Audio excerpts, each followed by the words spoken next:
Yan, hello guys. Punta kami sa bukid. 6 o'clock in the morning.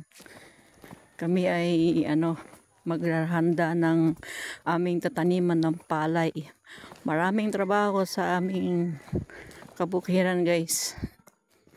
Kaya maganda maaga. Maganda maaga kasi mamaya mainit na. Ang hirap maglakad. 1 oras at kalahati ang aming paglalakbay. Malayo ang aming kabukiran guys. Kaya 6 o'clock in the morning nag-start na maglakad. Tingnan natin kung anong oras po tayo makarating doon. At mabilis-bilis na si Mama niyo maglakad. Nasanay na din. Ayan, good morning sa lahat na mga ka-vlogger. Yan. Medyo sanay-sanay na guys. Ganito po ang aming lugar. Maraming mga bato. Ganyan.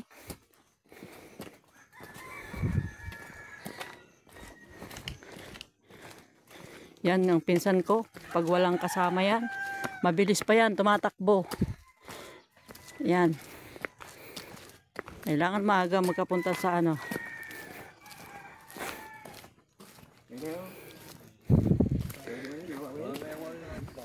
Maga ti makwa. Maraming matabas. Ayan guys, good morning. Ayan, may pagpa. Ayan. Masarap maglakad pagka malamig.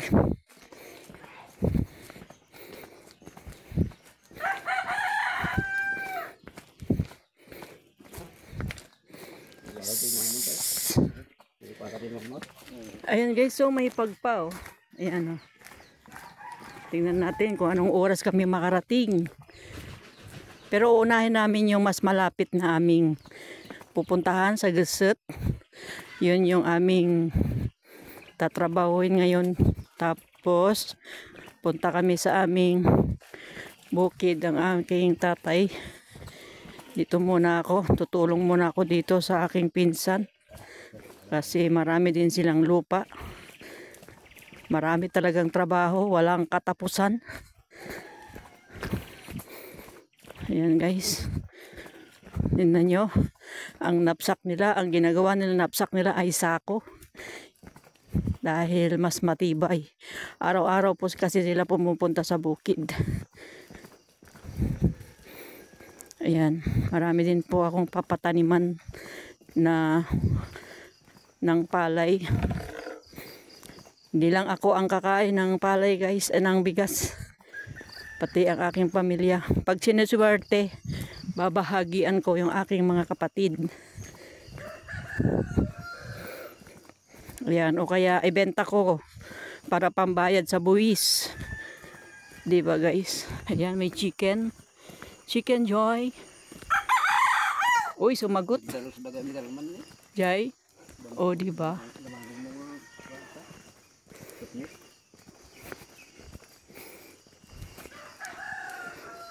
Ayan. 6 a.m. in the morning guys. Naglalakad namin papuntang bukid. Dapat nga kanina pa. Ang tagal-tagal ko kasi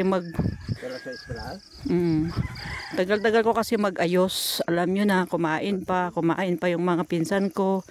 Nagluto na kami sa bahay para hindi na kami magluluto pa doon sa bukid. Para trabaho na lang yung aming gagawin.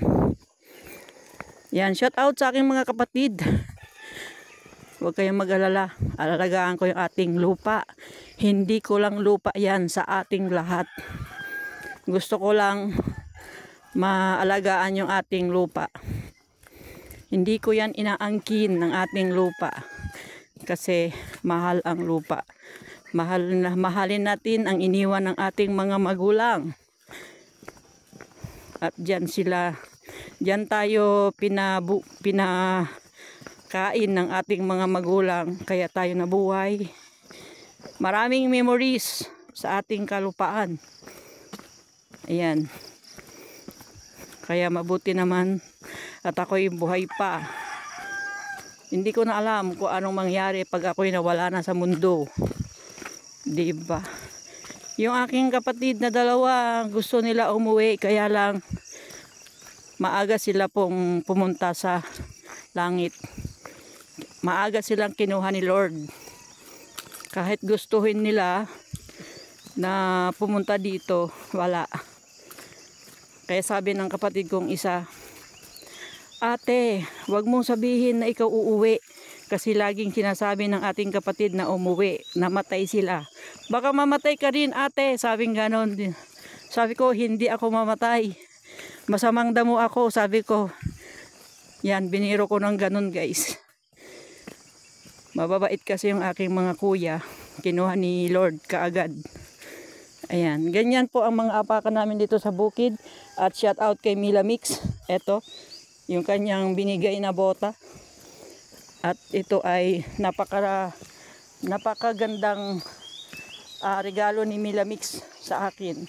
At ito ay aking ginagamit lalo na pag tag-ulan. Ayan guys.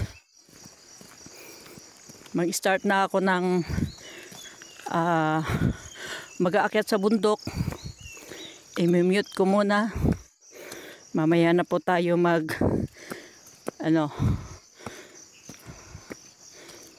mag-video. Ayan guys, lakad-lakad po tayo sa paakyat ng bundok. Pagkat pinaglagat ko dyan ay bundok ko dyan, butas ko dyan graborak ngagpalaon, sakto isukatan ko dyan, bursid dyan, bundok. Biro mo mabigat yun. Ayan, shout out guys. Naakyat na ako ng bundok guys.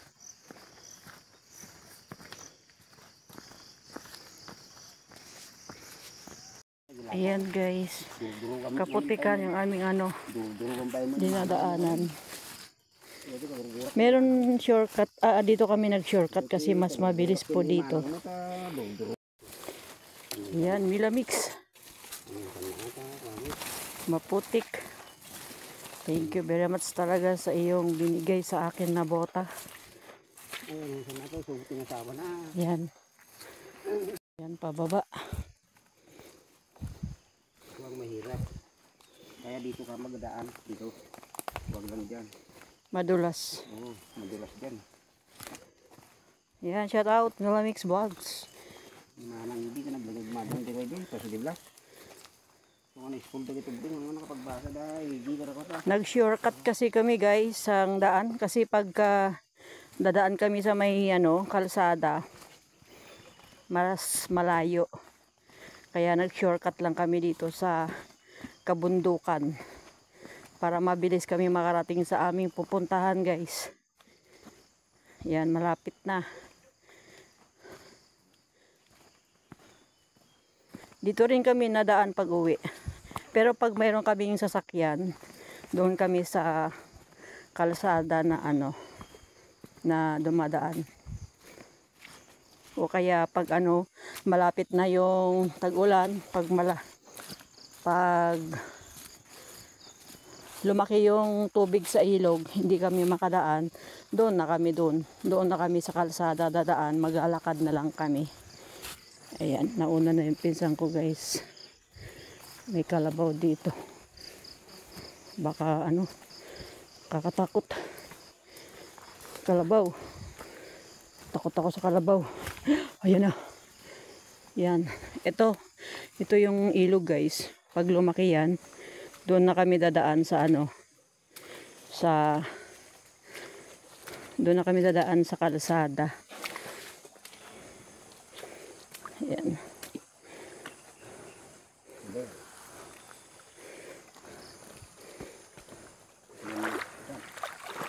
Yan, hugasan ko muna yung aking bota kasi maputik.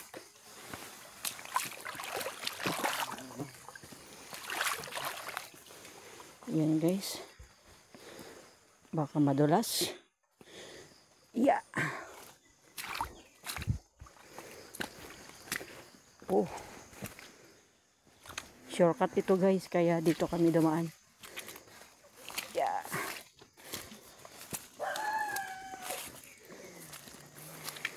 Yan, salamat talaga sa iyong bota.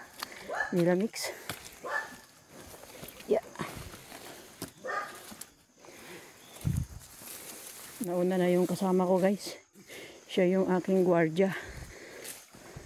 Di ako pwede maglakad dito mag-isa guys. Pag wala akong kasama. Ayan guys, sumama yung aso. Ang cute ng aso. Ayan. Doggy doggy. Pamera doon na dyan pagbunubunan. Ayan guys, nandito na kami. Mamaya na kami pupunta dyan sa kabila naming lupa. Dito muna sa baba. Yan. Kakaliwa muna kami dito guys.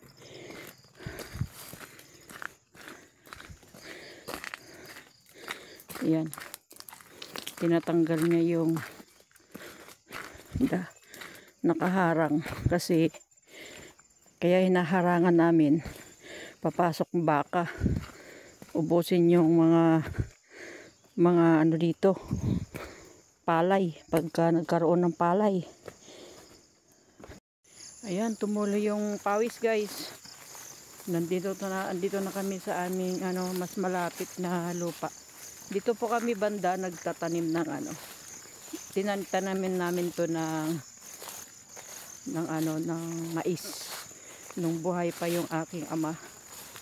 Ayan, hanggang sa baba yan guys. Ito ay damuhan. Ito guys, pag na traktor to wala na kayong makikitang damo. Ayan.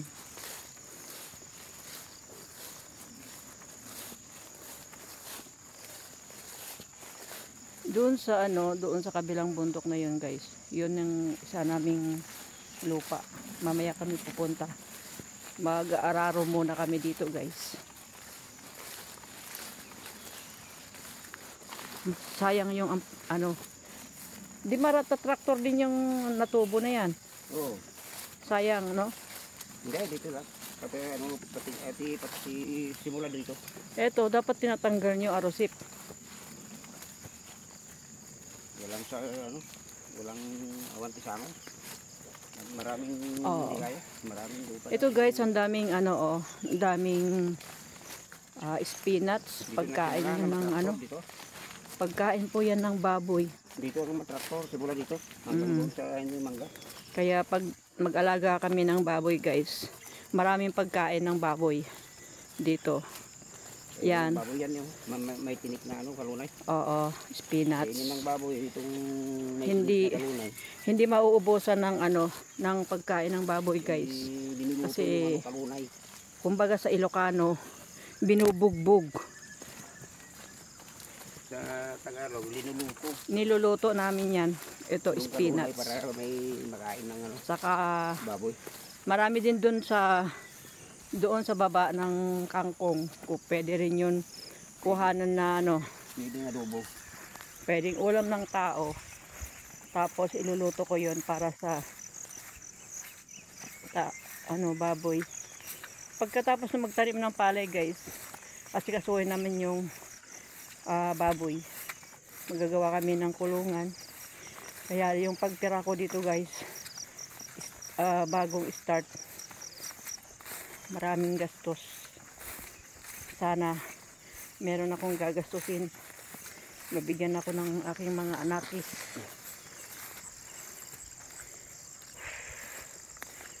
Pagod guys.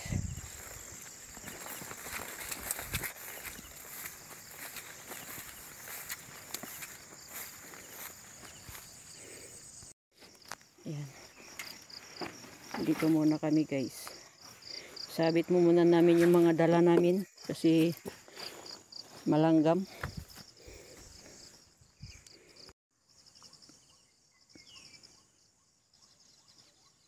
Ayan, 6:54 kami nakarating dito sa mas malapit na lupa. Pero pag doon kami doon sa likod ng bundok yan, mga 7:15, ganon. 30 ngayon. Ayan, 30 ngayon. Ayan, yan sa likod ng bundok yan guys. Diyan ang aming kalupaan na iba. Bali, 15 minutes pa lakarin. Pag mabagal, 30 minutes. Ayan. Ayan guys, ang aking lilinisin ko muna ito hanggang doon sa mga tabi ng bakod kasi dadagdagan yung aming dito, yung aming kubo. Ayan, lalagyan ng dudugtungan para malaki-laki yung kubo namin dito para paglagyan ng palay. Ayan, kaya ayan, linisin ko yan sa mga damo na yan hanggang doon. Kasi ito may butas na Lalagyan kasi nila ng dudugtungan nila itong bahay kubo na ginawa ng aking mga pinsan. Ayun, naka-ready na ng kugon. Ayan, kinuha yan sa bukid yan guys. Kugon yan, ito yon. Ayan, kinukuha sa gubat. Ayan. Kaya ngayon guys, ako yung mag-start na magtanggal ng damo para luminis yung paligid ng aming kubo. Lang naman tong bunutin guys. Mabilis lang bunutan to Ayan kabilis. Yan, di ba? Yan, ganyan. Malambot kasi yung lupa. Kaya kahit wala kang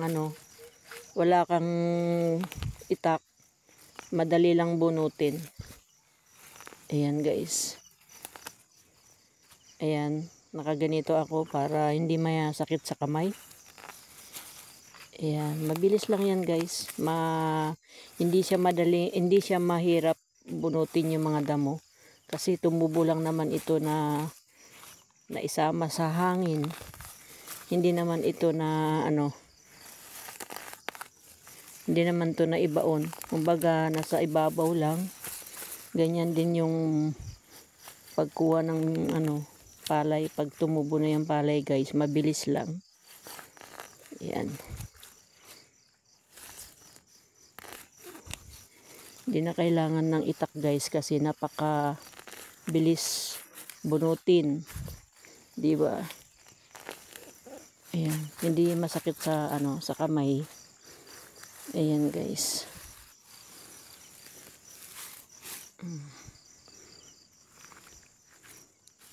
Ayan guys.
Mas kasi guys, mas magandang bunutin kaysa yung grass cutter. Meron kaming grass cutter guys. Gagamitin namin sa malawak na taniman ng palay. Yun yung aming igagrass cut. Ayan guys, mas magandang bunutin yung mga damo kasi para hindi tumubo agad. Ayan. Ang gagamitin lang namin gagamitin namin yung grass cutter pag doon sa taniman ng mga palay. Mas mga malalawak yon. Ito naman dito lang naman sa pwesto ng aming tatayuan na kubo.